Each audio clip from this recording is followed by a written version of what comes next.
Saudara-saudara, mari kita mendengar kisah perjalananku menuju gereja Katolik. Ini adalah kisah seorang yang mencari gereja. Kisah ini diambil dari Katoliksitas.org. Tulisan ini merupakan bagian kedua dari kesaksian iman Rachel. Kami berterima kasih atas kesediaan Rachel untuk membagikan kisah pergumulan batinnya sampai akhirnya memilih untuk menjadi seorang Katolik. Semoga kesaksian ini dapat juga menguatkan iman kita semua.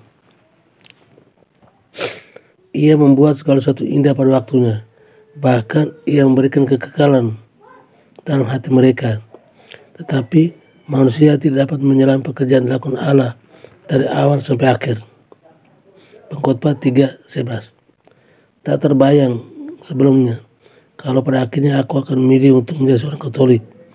Ini merupakan keputusan terbesar dalam hidupku setelah pernikahan. Sekali mengatakan iya berarti untuk selamanya. Setelah melalui perjalanan panjang dengan liku-likunya yang terkadang penuh duri dan terasa amat menyakitkan, serta acap kali melalui persimpangan jalan hingga membuatku cukup mengalami depresi. Kini aku dengan langkah pasti dan kepala tegap terangkat dapat mengarahkan hatiku untuk melangkah masuk gereja Katolik. Ya, gereja Katolik. Gereja Katolik yang dahulunya sangat bertentangan dengan hatiku, dengan pikiranku, dengan seluruh keberadaanku sebagai seorang Protestan. Dulu aku sangat membenci doktrin Katolik, khususnya ajaran mengenai Maria. Bagiku Maria adalah penghalang utama orang Katolik untuk mendekat lebih lagi kepada Yesus.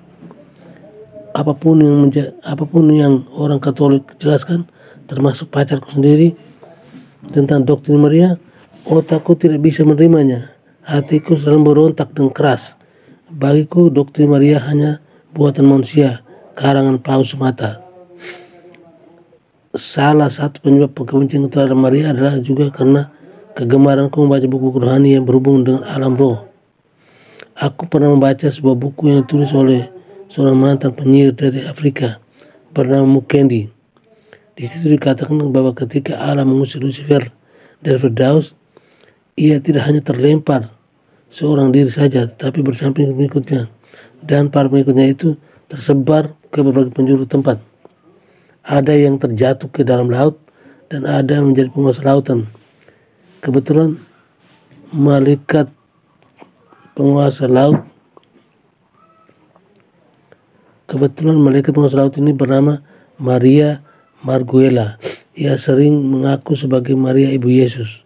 Dan menurut Mukendi, orang berdoa kepada Maria, secara tidak langsung mereka sedang berdoa kepada malaikat penguasa lautan ini. Ada juga malaikat yang jatuh dari langit dan menjadi penguasa langit di bawah kaki langit. Terdapat tulisan Rosa yang berarti naga, dan orang yang berdoa rosario secara tidak langsung juga mereka sesungguhnya sedang berdoa kepada malaikat penguasa langit tersebut. Masih banyak hal yang membuatku semakin benci Maria dan mengasihani orang-orang Katolik. Aku menelan seluruh isi buku-buku itu bulat-bulat tanpa ada sedikit pun perlawanan dalam diriku. Sekarang buku itu sudah tidak ada lagi, bukan karena hilang atau kubuang, tetapi sekarang aku baru menyesal karena buku tersebut sudah kuberikan pada seorang yang tidak kukenal, yang sudah hampir menemui ajalnya karena sakit berat.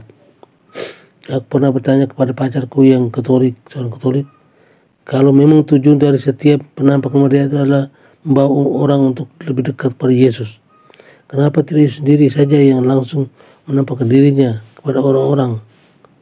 Kenapa harus Maria? Apa mungkin Maria yang adalah seorang manusia biasa, sama seperti kita, bisa dengan mudah naik turun surga hanya untuk menampakkan dirinya? Sementara aku sedang mengajukan pertanyaan itu, dalam pikirku sendiri tiba-tiba muncul gambar tentang penampakan Musa dan Elia. ketika Yesus dan 3 murid naik ke gunung yang tinggi. Matius 17:3. Maka nampak kepada mereka Musa dan Elisa berbicara dengan dia. Kemudian aku mendengar pacarku itu menjawab, mungkin saja kalau itu memang sesuai dengan kehendak Tuhan. Contohnya Musa dan Elia yang menampakkan diri kepada Yesus. Aku terdiam dan jadi heran sendiri. Bukan hanya karena jawaban dari pacarku itu, tapi terutama tentang gambar yang tadi tiba-tiba muncul dalam pikiranku. Seolah-olah aku sudah diberitahu jawabannya terlebih dahulu sebelum pacarku menjawab. Ketika cintaku sama pacaran banyak dihiasi dengan pertengkaran seputar doktrin Katolik, terutama doktrin Maria ini, aku juga pernah berkata kepada pacarku kemudian yang sekarang sudah menjadi suami tercintaku, kenapa sih dalam doa saya salam Maria doakan sampai 10 kali, sementara doa kami cuma 1 kali saja? Tanpa menunggu jawab dari pacarku itu, aku baru berkata dengan ketus, dasar Maria egois, serakah, maunya dia yang paling banyak doakan. Lalu itu pacarku masih sabar dalam ada perlawananku yang kalau kupikir sekarang sudah amat keterlaluan. Tapi ada suatu waktu dia sudah tidak dapat lagi menahan kemarahannya karena mendengar penghinaan terhadap Bunda Maria. Aku sudah lupa bagaimana kejadian waktu saat itu. Tapi yang aku tidak dapat lupakan adalah tanggapannya yang sangat keras. Yayang boleh sepuasnya menghina Koko, tapi jangan sekali-kali Yayang menghina Maria. Yayang menghina Mama Koko, apalagi Mama yang sangat Koko hormati. Setelah berkata itu dia pun pergi dengan penuh kemarahan, meninggalkan aku sendiri yang pada saat itu masih juga dapat tersenyum. Karena pikirku, siapa yang menghina mamanya? Orang yang aku hina Maria, bukan mamanya. Tapi sekarang aku sudah mengerti bahwa yang maksud pacarku waktu itu adalah Maria adalah mamanya sebagai ibu rohaninya.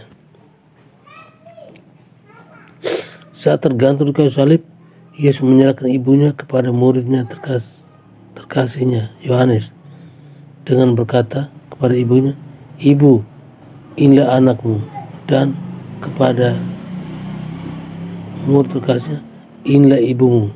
Dan mulai saat itu Yohanes menerima Maria di dalam rumahnya. Karena kita juga adalah murid terkasih Yesus, maka ibunya pun berkata menjadi ibu kita. Ibunya pun menjadi ibu kita. Bahkan dalam Ibrani 11:12 Yesus menyebutkan kita sebagai saudara-saudaranya. Ibrani 2:11, sebab ia menguduskan dan mereka yang dikuduskan, mereka semua berasal dari satu. Sebab itulah sebabnya ia tidak malu menyebut mereka saudara. Ibrani 2:12 katanya, aku akan memberitakan namamu kepada saudara-saudaraku dan memuji engkau di tengah-tengah jemaat. Meski bibirku tersenyum mendengar kata-kata pacarku yang menyebut Maria sebagai mamanya, tapi sungguhnya hatiku porak-poranda. Aku langsung berlari masuk dalam kamar dan menangis di jari-jarinya. Aku bertanya kepada Tuhan, mengapa Tuhan? Mengapa harus aku yang mengalami hal seperti ini? Engkau tahu kalau aku ini paling anti Katolik. Tak pernah sekalipun dalam doaku, aku mohon kepadamu untuk mengirimkan padaku seorang pacar Katolik. Lalu mengapa kau malah mengirimku kepadaku seorang yang sangat baik, yang sangat kuat dalam iman Katoliknya? Siapa itu Maria? Tolong Tuhan tunjukkan kepadaku siapa itu Maria.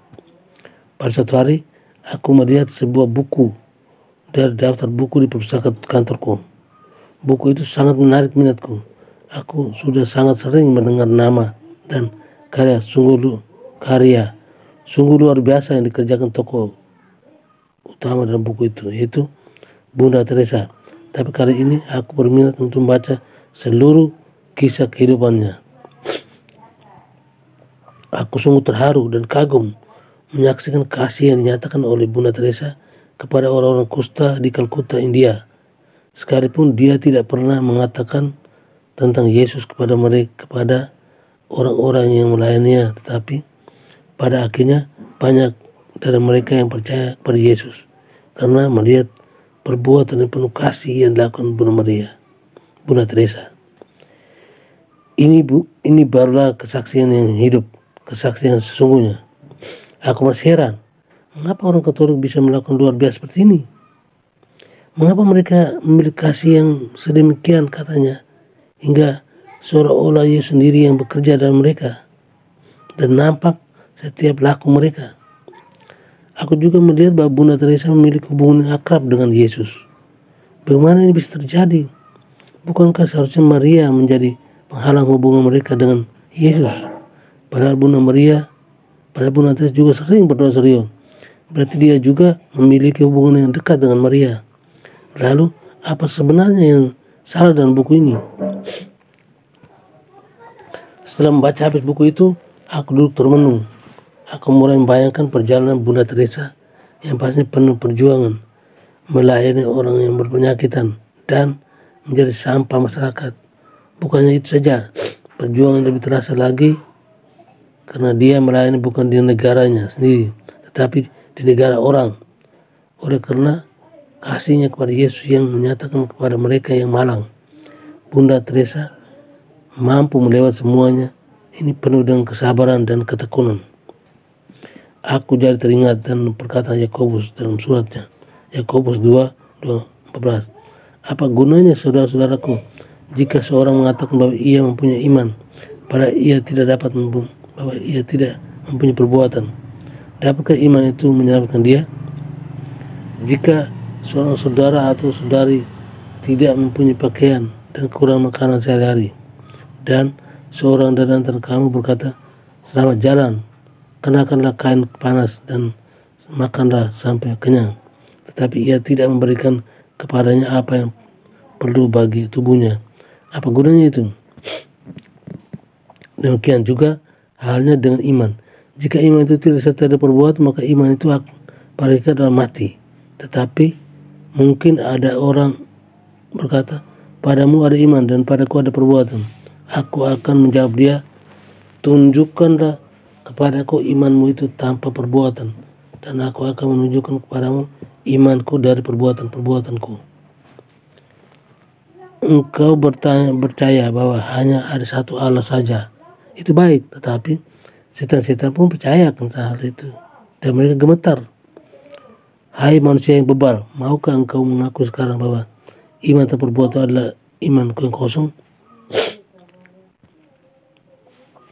Bukankah Abraham bapa kita dibenarkan karena perbuatan-perbuatan ketika ia mempersembahkan Ishak anaknya di atas mezbah? Kamu lihat bahwa iman bekerjasama dengan perbuatan dan perbuatan itu iman menjadi sempurna. Dengan jalan demikian genaplah nas yang mengatakan, "Lalu percayalah Abraham kepada Allah, maka Allah memperhitungkan hal itu kepadanya sebagai kebenaran." Karena itu Abraham disebut sahabat Allah.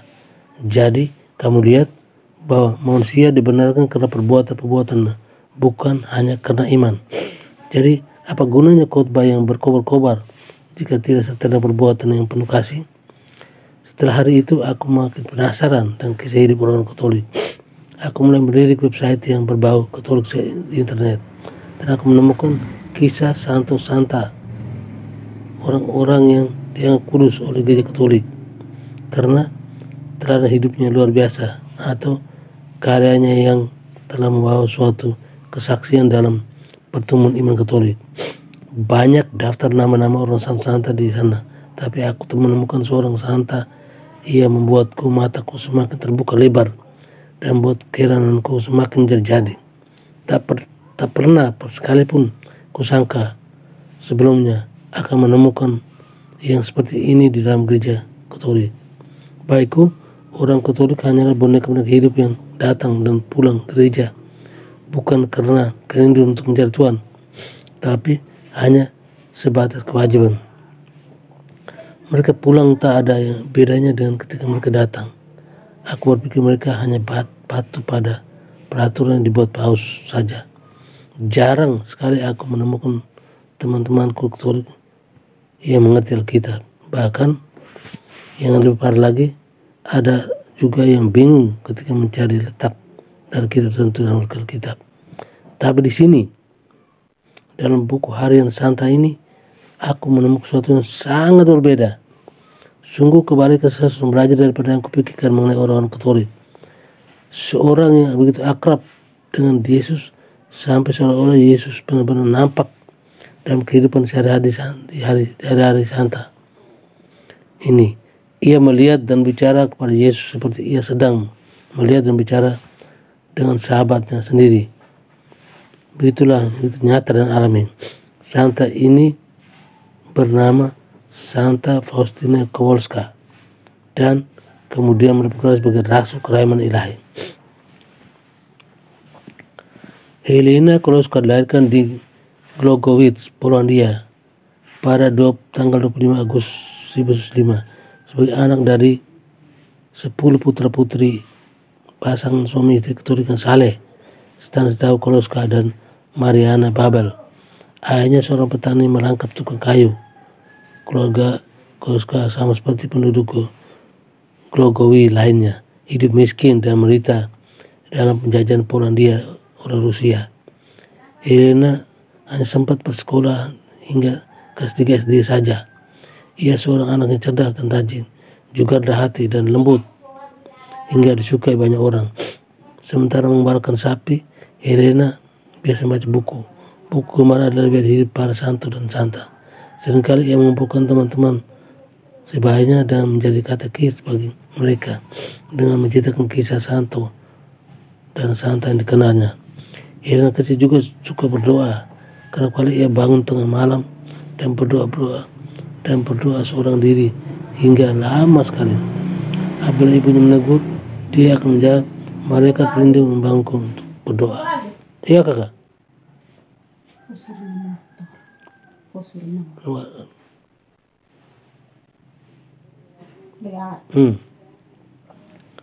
Ketika usianya 16 tahun, Helena mulai bekerja sebagai pembantu rumah tangga agar dapat mengiringan beban ekonomi keluarga.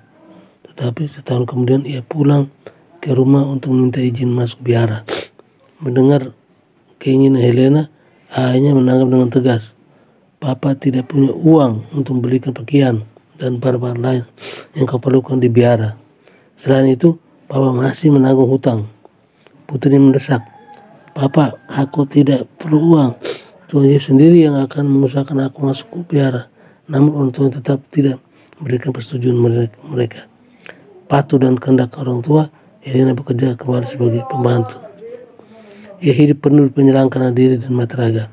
Hingga suatu hari pada bulan Juli 1924 terjadi satu peristiwa yang menggoncang jiwanya. Suatu ketika aku berada di sebuah pesta dansa dengan salah seorang saudariku. Sementara semua orang berpesta pura, jiwaku tersiksa begitu hebat. Ketika aku mulai berdansa, sekonyong-konyong aku melihat Yesus di sampingku. Yesus menderita sengsara, nyaris telanjang. Sekujur tubuhnya penuh luka-luka. Ia berkata kepadaku, berapa lama lagi aku akan tahan denganmu? Dan berapa lama lagi engkau akan mengabaikanku? Saat itu, hingar-bingar musik berhenti. Orang-orang sekelilingku lenyap dan dari penglihatan. Hanya ada Yesus. Aku di sana. Aku mau tempat duduk di samping saudariku terkasih. Berpura-pura sakit kepala guna menutupi apa yang terjadi dalam jiwaku. Beberapa saat kemudian aku menyelinap pergi meninggalkan saudariku dan semua teman-temanku, melangkahkan kaki menuju katedral Stanislaw Kowalska. Lampu-lampu sudah mulai menyalakan. Hanya sedikit orang saja yang ada dalam katedral. Tetap tanpa peduli ke sekeliling, aku rebah di hadapan sakramen Maha Kudus dan mohon dengan sangat kepada Tuhan agar berbalik hati membuatku mengerti apa yang harus aku lakukan saja. Lalu aku mendengar kata-kata ini, segeralah pergi ke Warsawa, engkau akan masuk suatu biara di sana. Aku bangkit berdiri, pulang ke rumah membariskan hal-hal yang perlu selesaikan. Sebisaku aku menceritakan kepada saudariku apa yang telah terjadi dalam jiwaku. Aku memintanya untuk menyampaikan selamat tinggal kepada orang tua kami dan lalu dengan baju yang melekat di tubuh tanpa barang-barang lainnya. Aku tiba di Warszawa, demikian tulisan Suster Faustina di kemudian hari. Setelah ditolak di banyak biara, akhirnya Helena tiba di biara kongregasi Suster Santa Perawan Maria berbelas kasih. Kongregasi ini membuktikan diri pada perayaan dan kepada para perempuan yang terlontar dari moral. Sejak awal didirikannya oleh Teresa Rendo, kongregasi mengaitkan misinya dengan misteri kerahiman ilahi dan misteri Santa Perawan Maria berbelas kasih.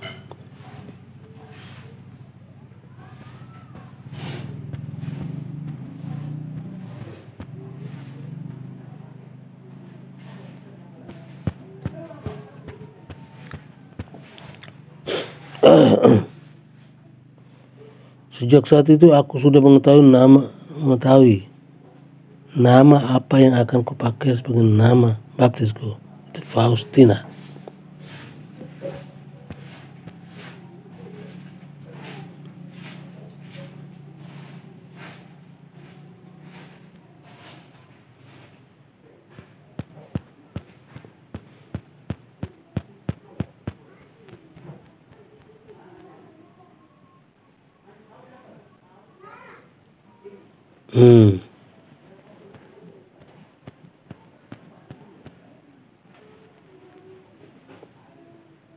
Setiap minggu aku dan pacarku pergi ke gereja Katolik. Dulu aku sangat menganggap remeh setiap tata cara liturginya. Bagiku dulu nyanyi dan segala hal yang mencakup tata cara ibadah, termasuk khotbah romo, sangat membosankan. Aku pernah mengejek pacarku yang setia masuk keluar gereja, selalu membungkukkan badan menghadap altar. Tuhan, kebetulan beberapa kali aku tepat berada di depannya. Jadi aku secara spontan berkata, "Duh, nggak usah repot-repot nyembah aku." Dan dalam beberapa kesempatan aku sengaja melakukan apa yang dilarang pacarku untuk dilakukan dalam gereja, terutama saat misa berlangsung. Seperti misalnya aku sengaja minum air botol minum yang kubawa ketika romo sedang berkhotbah. Aku melakukan itu semata-mata hanya ingin menunjukkan kepada pacarku kalau aku tidak terikat pada peraturan yang kau pikir hanya merupakan peraturan-peraturan dibuat oleh manusia. Tapi sekarang aku sudah mengerti kalau sesungguhnya ketaatan itu sangat penting. Satu hal yang tidak dapat iblis lakukan adalah taat. Dan aku tidak mau disamakan dengan iblis. Yesus saat kepada Bapaknya sampai mati, taat kepada Bapaknya sampai mati di kayu salib. 1 Petrus 1:22. Karena aku telah menyucikan dirimu oleh ketaatan kepada kebenaran, sehingga kamu dapat mengamalkan kasih persaudaraan yang tulus ikhlas. Hendaknya kamu bersungguh-sungguh saling mengasihi dengan segenap hatimu. Ketika hatiku mulai mengerti, aku dapat melihat bahwa setiap detil dalam tata cara liturgi sangat bermakna. Seperti membungkuk, bersujud, melakukan kata-kata, semuanya itu sungguh-sungguh memiliki arti yang dalam. Mereka percaya bahwa Yesus sungguh hadir dalam setiap perayaan Ekaristi Kudus. Bahwa hosti yang berada di altar adalah Yesus sendiri, bukan sekedar simbol dari tubuh dan darah Kristus, tetapi sungguh-sungguh Yesus sendiri. Oleh sebab itulah mengapa orang sangat menghormati altar kudus, karena disitulah sang raja kemudian bersemayam. Dan puncak dalam setiap perayaan Ekaristi adalah komuni, di mana kita sungguh-sungguh mempersatukan kembali dengan Kristus. Sungguh misteri yang luar biasa yang baru kutemukan dan baru kusadar keindahannya. Demikianlah sedikit demi sedikit, satu demi satu, rahasia itu mulai terungkap di hadapanku. Begitu manis dan menggerakkan, seolah-olah menggugah kerinduanku untuk melahap lebih dalam dan lebih dalam lagi. Aku terus melangkah dan melangkah menapak kelembaran dalam perjalanan imanku, menyambut setiap kebenaran baru dan dengan penuh kekaguman. Namun setiap kali berhadapan dengan doktrin Maria, aku malah terbentur seakan-akan kakiku tertanam amat dalam hingga sulit melangkah pada yang satu ini. Tiap malam aku selalu bertanya kepada Tuhan, siapakah itu Maria yang dihormati sedemikian rupa oleh orang Katolik? Tolong Tuhan, tunjukkan padaku siapakah itu Maria dan apa yang sepatutnya aku harus perbuat agar aku tidak menyakiti hatimu. Demikianlah aku terus bergumul dalam doaku untuk melahap pencarianku yang satu itu. Suatu hari aku menemukan ayat dalam Perjanjian Lama yang mengabarkan tentang kebundaan Maria lewat Batseba, ibu dari Raja Salomo. 1 Raja-Raja 2:19. Batseba masuk menghadap Raja Salomo untuk membicarakan hal ini untuk Adonia. Lalu bangkitlah raja mendapatkannya serta tunduk menyembah padanya. Kemudian duduk di atas taktanya dan ia menyuruh meletakkan kursi untuk bunda raja. Lalu perempuan itu duduk di sebelah kanannya. 20. Berkata perempuan itu, suatu permintaan kecil saja yang kusampaikan padamu, janganlah tolak permintaanku. Jawab raja kepadanya, mintalah ya ibu, sebab aku tidak akan menolak permintaanmu.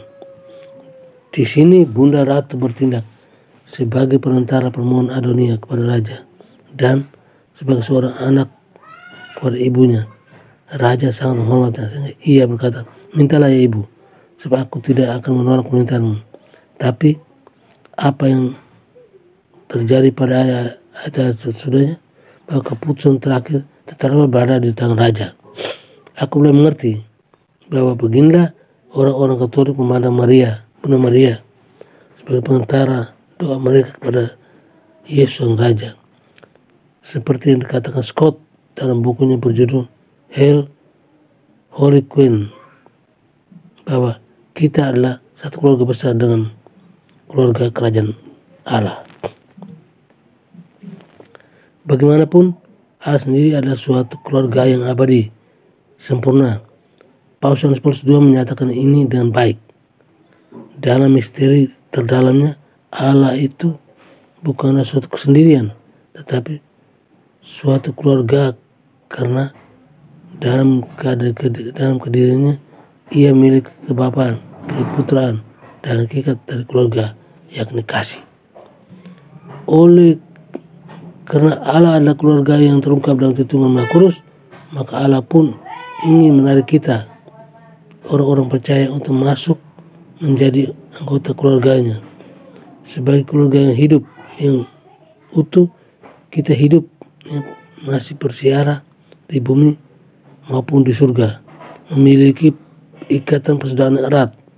Kita dapat memohon kepada mereka yang di surga untuk mendoakan kita, seperti layaknya kita minta orang-orang dekat kita untuk ayah, saudara, atau anak teman-teman kita untuk memohon kita. Demikian juga lah dengan Bunda Maria, ibu kita dalam Yesus, dan saudara kita yang telah mendahului kita menikmati janji Tuhan yang berkumpul kembali dalam keluarga kerajaan Allah. Pastilah mereka dengan suka hati akan terus mendoakan kita dan menjadi saksi dari perlombaan yang sedang kita jalani. Ibrani 12:1.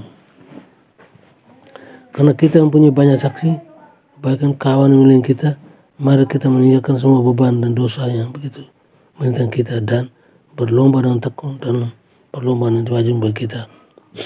Maka naiklah asap kemenyan bersama-sama dengan doa orang-orang kudus itu dari tangan mereka itu ke hadapan Allah.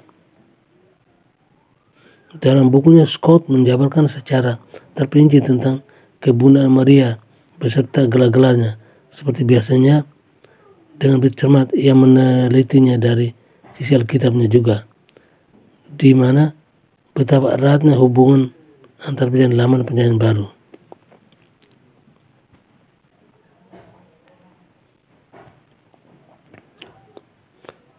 Seluruh Alkitab dapat dilihat sebagai kisah persiapan Allah untuk pengenapan dari karya-karya yang terbesar, yakni pewahyuan diri definitifnya dalam Yesus Kristus. Santo Agustinus berkata bahwa perjanjian baru tersembunyi dalam perjanjian lama dan perjanjian lama terungkap dalam perjanjian baru, karena seluruh sejarah adalah persiapan dunia untuk menyambut saat ketika sabda menjadi daging, saat ketika Allah menjadi anak manusia dalam rahim seorang perawan muda dari Nazaret.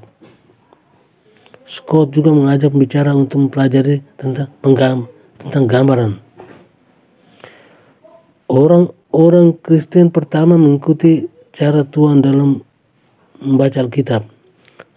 Dalam surat kepada orang Ibrani, kemah perjanjian lama dan ritual dilukiskan sebagai satu gambaran bayangan dari apa yang terjadi di surga dan sebagai bayangan dari keselamatan yang akan datang.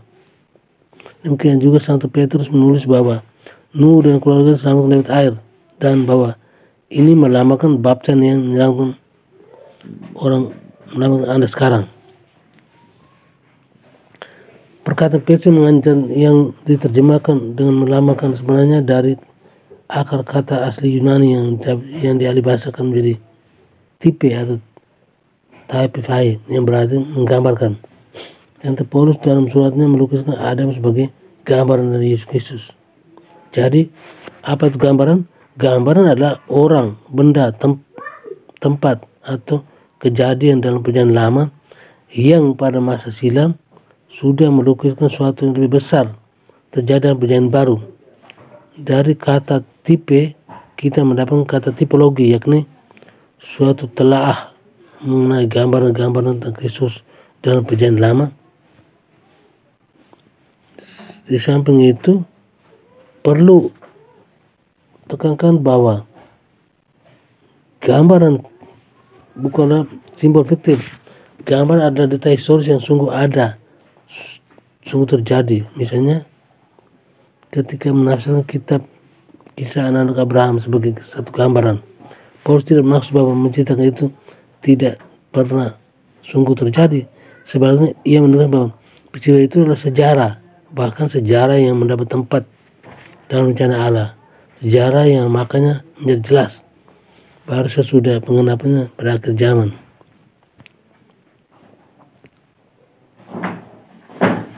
Tipologi pengungkapan tidak hanya terjadi hanya pribadi Kristus, tapi juga kepada kita tentang surga, gereja, rasul, Ekaristi, tempat-tempat kelahiran dan kematian Yesus, dan pribadi Ibu Yesus. Dari orang Kristen yang pertama, kita mempelajari bahwa keniscayaan Yerusalem merupakan bayangan dari kediaman surgawi para kudus yang dalam kemuliaannya, bahwa Israel menggambarkan gereja, bahwa ke-12 papa bangsa dalam perjanjian lama merupakan gambaran dari ke-12 rasul dalam perjanjian baru, dan bahwa Taut perjanjian adalah gambaran dari Santa Maria. Iya. Sampai gambaran-gambar yang saya sebut dalam perjanjian baru, ada lebih banyak lagi gambaran yang tersisa secara eksplisit tetapi sungguh nyata. Misalnya, peran Santo Yusuf dalam kehidupan duniawi Yesus jelas mengikuti peran Bapak Yusuf dalam kehidupan duniawi Israel. Keduanya menyandang nama yang sama. Keduanya lukis dalam sebuah benar, sebagai orang benar atau tulus. Keduanya menerima wahyu lewat mimpi. Keduanya dibuang ke Mesir, dan keduanya tampil dalam panggung sejarah untuk menyiapkan jalan bagi peristiwa yang lebih besar. Dalam hal Bapa bangsa Yusuf, keluaran yang dipimpin oleh Musa, sang pembebas. Dalam hal Santo Yusuf penebus, yang diwujudkan oleh Yesus sang penebus. Oke, sekian dan terima kasih.